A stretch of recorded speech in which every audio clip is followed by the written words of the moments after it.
Assalamu alaikum. Last time we talked about the grammar in a text. So we covered the single noun as a khabar, the news, as used in the Arabic grammar, which is the predicate in English. So it is what tells me about something else. So if I start a sentence with this defined noun as Zahra, the flower, I tell you about this flower with the khabar, the news. That's what the news is. It's something new told to you about this noun. So the way it's done in Arabic, so that's how you understand the structure of a sentence, that this khabar or the news can take different forms. So I can tell you about this Zahra using the single noun as we saw last time. Or I can tell you about something about this flower or a Zahra by using a nominal sentence, which can be two nouns with a pronoun attached to one of them. And that's one other way to do it. So the sentence will only have nouns in both these cases here. Or I can tell you about this noun, the Zahra, by a verbal sentence, meaning it has a verb in it, and it can only be one word which is a verb with a pronoun attached or implied. So that will be a full sentence, and that pronoun will refer back to this Zahra, so it's connected. So that's another way you will see a sentence. A fourth way is to use a preposition plus a noun. And I wrote here this L as a letter. In Arabic, they distinguish between these prepositions. Some of them they call them letters, others they call them nouns. Or an envelope. That's the noun used with it to describe what that preposition is. It's either an envelope of time or an envelope of place, which means a designated or a delineated area or a period of time. So that's why I wanted to separate them here. But both of them are called semi-sentence. So it's not a full sentence, but they are called semi-sentence. So the preposition you could see it as a letter, like here meaning letter, ala, which means on. Or you can see it as a noun.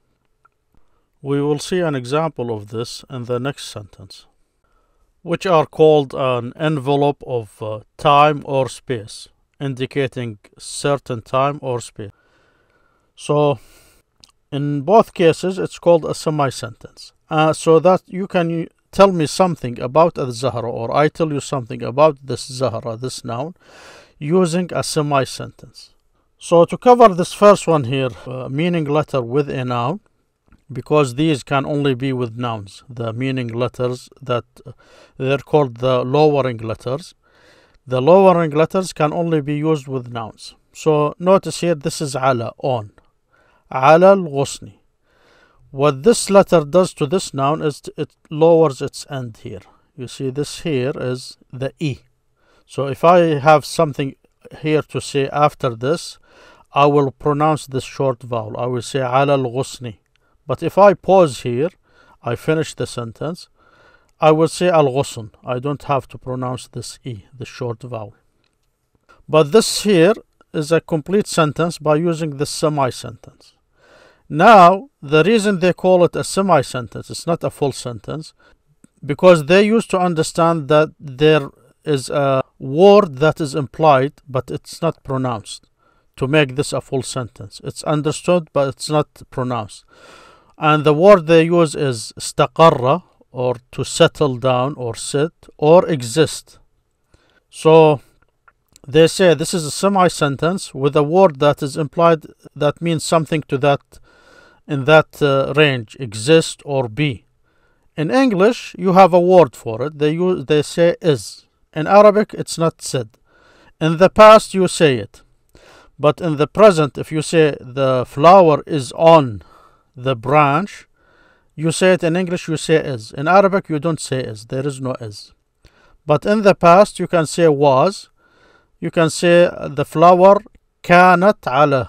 You use كان, which means was. So that's how you understand the semi-sentence. There is a word implied that is similar to the word is in English. And that's how the grammarians used to understand this. So now this is a full sentence. الزهرة على الغصن. The flower is, as I said, is implied, on the branch. You see, this is the flower here. It's on the branch. So أخبرتك شيئا عن الزهرة بشبه الجملة على الغصن. I told you, أخبرتك شيئا عن الزهرة, something about the flower, by the semi-sentence, شبه الجملة, على الغصن. So this is a semi-sentence. فعلى, so على حرف جر والغصن اسم مجرور. So على is a lowering letter. Other text that might use خفض, lower, or the drag. I'm using the word lower, but this word here, jar, means to drag.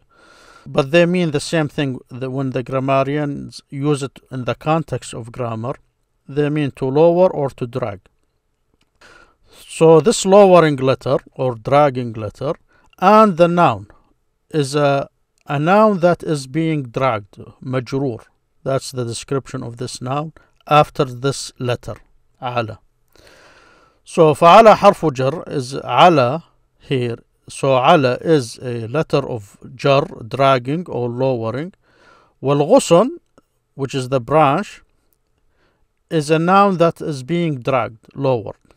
And that's what they mean by it, this إي at the end there. والاثنان معا يكونان شبه جملة. And both of them together, they form a semi-sentence. So this is another way when you use a letter, a meaning letter, which is a preposition, and a noun. Now we have this sentence here, القنفذ, which means the hedgehog here, تحت الزهرة. Under, تحت means under. الزهرة, the flower. So the hedgehog, القنفذ, القنفذ. تحت, this is a preposition, but this one is not a meaning letter, it's a noun. And it's called an envelope of a place because it indicates a place. So it's within a space, you're indicating that it's under something. So that's they call it in Arabic, the word used is ظرف, which means envelope, the literal meaning of it.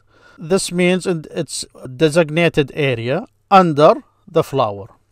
So now this here is called a semi-sentence too. And the word is implied. So the grammarian, they would say the word that is implied is be, exist, or is settled, or being there. In English, you have the word is.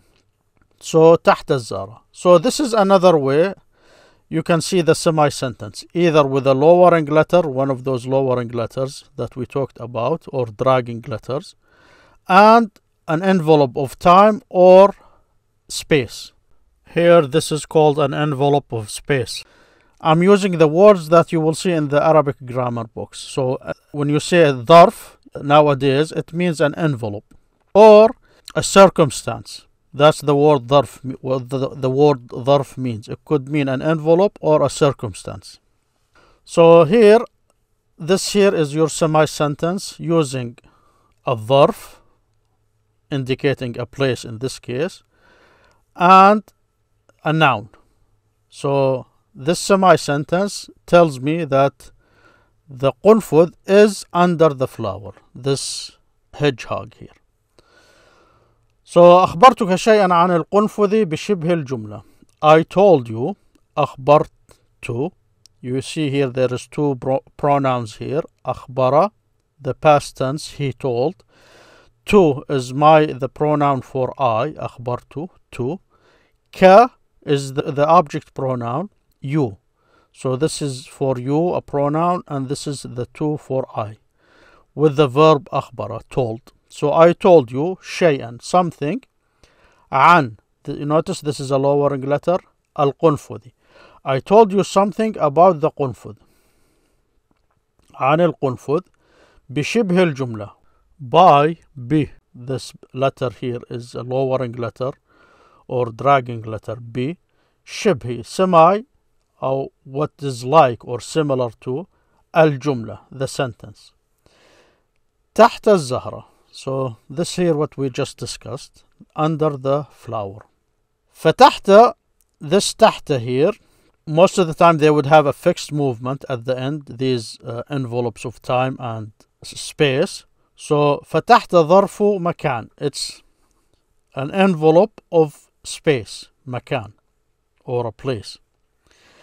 يعني المغلف الذي يحوي المكان, meaning the envelope that contains, يحوي المكان, the space. يكون مع الاسم الزهرة شبه جملة. It forms, يكون, with the noun الزهرة, مع الاسم الزهرة, شبه جملة, semi-sentence. Thank you for listening. Next time, inshallah, we continue with another text and we discuss the grammar in it. Assalamu alaikum.